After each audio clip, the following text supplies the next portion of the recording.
Welcome to Mr. Strawman. Today, we're going to talk about the magic of cinema. I hope you've bought your tickets. The movie theater on our block was abandoned.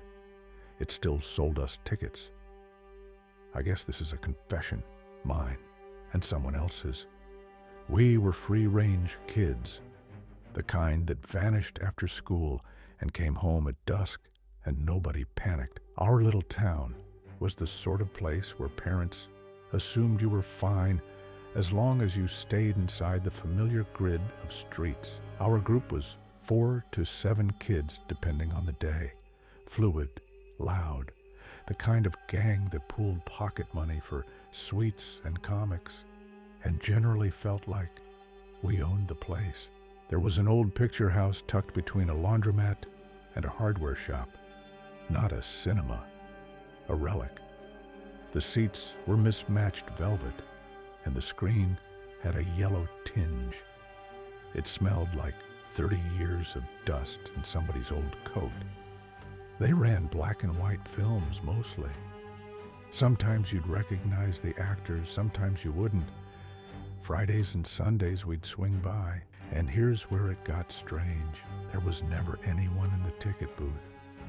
The lights in the foyer were always on, as though someone had just stepped away. But the booth worked. You'd slot your coins under the glass, and tickets would punch out for whatever was showing. No attendant, no explanation. The first time it happened, we stood there staring at each other. Then Tommy, he was the boldest of us, shrugged and said we must have activated it somehow. We all wanted to believe that. So we did. We told nobody. It was ours. That went on for almost a year. Coins, tickets, grainy old pictures, perfectly pleasant Saturday stuff. Nothing remarkable. Then, one afternoon, a few of us were short. I remembered my uncle talking about pawning things, and I ran home with an idea I had no business having. My mother had a jewelry box she rarely opened. She kept the gaudy things her aunts had left her wrapped in cloth at the bottom. I took a ring, small, gold, set with a cloudy blue stone, and brought it back. When I pushed it into the coin slot, nobody told me to stop. The ticket came out. I figured I'd grab the ring on the way back through. I forgot the moment we sat down. What was on that screen had no business being in that building. The picture quality was so sharp it looked wrong. Wrong for that era, wrong for that room, wrong for anything I had any context for. The sound came at you from every direction. None of us spoke. When the credits rolled 2 hours later, we stayed in our seats and just breathed. We decided it was magic. Literally, sincerely. We were 11 years old, and we called it magic. On the way out, the ring was gone. I pointed at the empty slot. One of the boys said, "My mother giving me grief would be a small price to pay." We all agreed. We were euphoric. It's a very deceptive feeling, especially when you're a kid. Before long, this cash register will demand more. The next week, Danny took his teacher's watch. We'd already burned through our parents' things and were worried about being caught. So a teacher seemed like a safer target. Stupid logic. The logic of children running on excitement. We pushed the watch through the slot. The ticket that came out had a line beneath the movie title, where the fee should have been printed. It read, "Classic El Primero Watch, Mr. Davidson." That gave us pause. His name on the ticket. But we'd already decided it was too late to back out. The watch was gone. The tickets were in our hands. So we told ourselves it didn't matter and went in. Another incredible film, animated this time, with color so vivid it seemed to breathe. We laughed until our faces hurt. We kept going. The logic we settled into was simple and awful. The more valuable the thing, the better the movie. So we started stealing properly. We were meticulous about it in a way we'd never been about schoolwork. We bickered more too, snapping at each other if someone bottled it or came back empty-handed. I remember not caring much about that either. Then Petra found a spider in a cigarette tin and pushed it through the slot. The movie was a nature documentary shot so close you could see the individual hairs on insect legs. I spent most of it with my hands over my face. We agreed. No more animals. The next significant one was Rita. She'd lifted a handbag from a well-dressed woman on the high street, a small antique photo frame from inside, the folding kind with a mirror in the lid. The woman and a man, probably her husband, were in the photograph. We didn't remove the picture. Into the slot it went. The film was a noir mystery, very grown-up, very wordy. We struggled to follow it, but Rita sat rigid from start to finish. On the way out, she shoved her hand into the empty slot and started twisting her wrist, trying to reach something that wasn't there. She said the woman in the film looked exactly like the one she'd stolen from. We pulled her arm back. She was pale and sweating. She left and never came back to the picture house, not once. After that, we put coins in, all of them, every penny we'd saved since we stopped spending, as though that could balance something. The film that came on was one we'd seen before, an old cowboy picture we recognized from the year prior. Dim, slightly blurry, completely unremarkable. That was more or less the end of it for us. The meetings got quieter. The group drifted. I assumed it was the same for everyone. I was wrong about Danny. He called me last month. Wouldn't meet in person. He said he'd spent years assuming he'd had some kind of breakdown. He'd made poor choices, spent time around bad people, lost trust in his own memory. But when I confirmed everything, he didn't even sound relieved. He just went quiet for a second. Then he kept talking after we stopped going. He didn't. He experimented. A mouse in a jar got him a horror short. A stolen hunting knife got him something with a lot of blood. He broke into a house once for an abstract painting and got an optical illusion film that hit harder than anything he'd taken at that point. The worst thing you can do in such a dangerous exchange is to deceive your opponent. Then he tried counterfeit money. He told me the screen stayed blank and grainy for 5 full minutes after the lights went down. He was already uneasy. Something felt wrong. And then a figure appeared on screen, standing behind the ticket booth glass. No features, just a silhouette of a head and shoulders. He sat there trying to convince himself it was the film. It wasn't. The figure stepped out from behind the booth and moved toward the camera, slow and even. It stood in the center of the frame, hands at its sides, and looked at him. Every time Danny blinked, more shapes appeared in the foyer behind it. Figures standing in rows in the dark, faces just barely lit. Their expressions were frozen in huge, exaggerated grins and wide-eyed shock, the kind of look you get on someone watching the greatest thing they've ever seen. Mouths open, nothing moving. Eyes like they hadn't closed in a long time. He sat there for hours. Couldn't look away, couldn't get up. Eventually, survival instinct kicked in. He stood, edged along the row, and the moment he broke eye contact with the screen, he ran.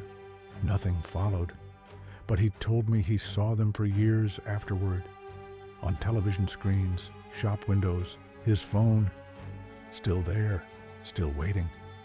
He said he needed to go back, give them something real, fix what the counterfeit money had broken. I told him I wanted no part in it. He didn't respond after that. The ticket he got that night, I almost forgot. Under fee, it didn't say counterfeit bills. It said his name. I don't know what he did after that call, or whether he went back. I don't know what he gave them. All I know is the dread that's been sitting with me since he hung up, and the fact that I never told the full truth to my mother, my teacher, or the woman whose bag got taken on a Tuesday afternoon 30 years ago. That's my confession. I stole. I let others steal. And I sat in that dark room and enjoyed every second of it. I still wonder what the screen is showing right now. The following story is about a small-town movie theater where working is actually quite a challenge. Our cinema has one regular customer.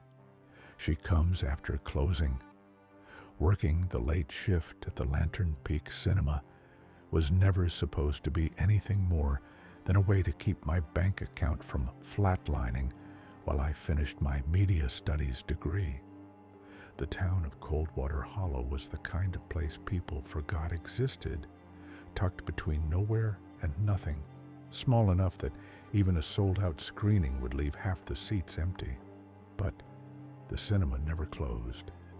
It just quietly aged, the velvet curtains growing a little more threadbare each year, the popcorn warmer humming its eternal, lonely hum. I'd been working there about 6 months when it started.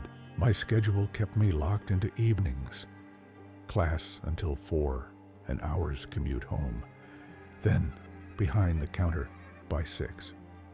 Most nights I worked alongside my supervisor, Callum. He was a year older than me, had known me since school, and wore his little supervisor badge like it was a Medal of Honor, condescending in the way only someone who secretly respects you can be. He'd make me recount stock just to watch me frustrated, then slip me free candy and ring it through as a customer comp. I couldn't stand him, and he made the hours disappear faster than anything else could have. The usher on late shifts was a quiet guy named Owen. We'd been in the same year at school. He kept mostly to himself, rarely said more than a few words, but he was steady and reliable in the way that invisible people often are. The first night she came in, Callum and I were mid-inventory. The last screening had already started. 3 viewers, which was actually a decent turnout for a Tuesday. We were bickering over a tray of candy packets when the bell above the entrance rang. She was standing in the doorway. Her hair hung in limp, matted strands across her face, and her face was streaked with blood. Her clothes, torn at the seams, ripped in long, jagged lines, were somehow clean beneath the staining. She wasn't homeless, not exactly. She looked like someone who had been through something catastrophic and come out the other side breathing, but only just. The expression on her face was the worst part, not just fear, something deeper and older than fear, total, absolute devastation. Such behavior could be a sign of an obsession, so it's best to find out first what exactly is going on with the girl. Callum moved first, pulling a chair from the lobby and guiding her down into it. She kept trying to speak, but couldn't form words, just raw, broken sounds escaping from somewhere deep in her chest. I called emergency services and gave them our address, while Callum tried to examine her injuries. There were none, not a single bruise, not a cut, all that blood, and not a source anywhere on her body. A police officer arrived within minutes, introduced himself as Officer Renwick, calm, patient, professional. He couldn't get anything coherent from her either. The paramedics came after and loaded her into the ambulance. As the doors swung shut on her face, still contorted in silent anguish, I felt something cold settle into my chest and stay there. I took the next day off classes, but couldn't drop the shift, so I went back. It was near closing time when I saw her again. Same torn clothes, Same precise pattern of blood on her face, like it had been arranged rather than spattered. Same sounds coming from her throat. I stood frozen behind the counter, completely alone in the lobby, and then I turned my head for just a second towards the corridor that led to the screens. When I looked back, she was gone. The bell was still swinging. I told Callum about it the following night. He went quiet in a way I hadn't seen from him before, then admitted he hadn't been sleeping well since the first incident either. That made me feel slightly less unhinged. Slightly. The comfort didn't last long. We were both at the tills that same night, waiting on an empty last screening, picking at leftover popcorn. The bell rang. She walked in and folded herself into the same chair as before, like her body remembered where it belonged. Callum moved toward her and signaled toward the phone. I picked it up and called the police, explaining the situation, asking them to find the record of the previous dispatch. There was no record. Nothing. Not the ambulance. Not Officer Renwick. The operator searched thoroughly. I could hear it in her keystrokes and in the way she kept apologizing. When I finally remembered the officer's name and gave it to her, she went quiet. "There's no officer by that name registered to your area," she said carefully. "We're sending a unit now." I set the phone down. Owen had come out of the screens by then and wedged himself behind the counter with me, eyes wide and fixed on the woman in the chair. She hadn't moved throughout any of it. Then she did. Her face shifted, features reorganizing into a wide, slow smile. She looked directly at me, and she laughed.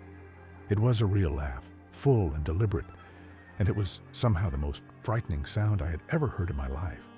Oh, something tells me that whatever has taken control of this girl's body has a clear, devious plan. Then she stood up, bones clicking audibly as she unfolded herself, and walked back to the door. The bell rang once, then again. Then it rang continuously, over and over, a frantic mechanical chiming that didn't stop even after Callum burst through the door to follow her. The street was empty in both directions. She was simply gone. The bell kept ringing until the police car pulled up outside. The officers weren't particularly sympathetic. No woman present, no prior records, no corroborating evidence. They left looking like they'd been sent on a prank call. The three of us cleaned the cinema in near total silence that night. Owen stayed late to help, even though his shift had technically ended hours earlier. None of us talked about what we'd seen. We just worked, and then we went home, which brings me to now, tonight. It's Tuesday again. Last screening is empty. About 40 minutes ago, when the final show was 10 minutes in and the lobby was deserted, the three of us made a decision. We locked the front doors. We could lose our jobs over it. The owners have strict policies. But we agreed that something was more important than policy tonight. She came anyway. When she found the door locked, she stood outside for a moment. Then she began knocking, softly at first, almost politely, then harder. Now she's slamming both palms against the glass and the exterior walls, and the sound moves through the entire building, rattling the frames, vibrating through the floor under our feet. We've tried calling the police. The line gives nothing but a busy signal, regardless of what number we dial. We've tried 4 different phones. She's been out there for half an hour. She hasn't attracted a single passerby. In a street that should carry some kind of foot traffic, even at this hour, not one person has appeared. It's as if the block has been emptied out, just for her. So the three of us are here, in the back room behind the counter, and I'm writing this down because I don't know what else to do with my hands. The pounding hasn't stopped. If anything, it's getting worse. I don't know what she wants. I don't know why it's us. I don't know what happens when she finally finds a way inside, but I think we're about to find out. It was Mr. Strawman. And remember, some stories follow you home.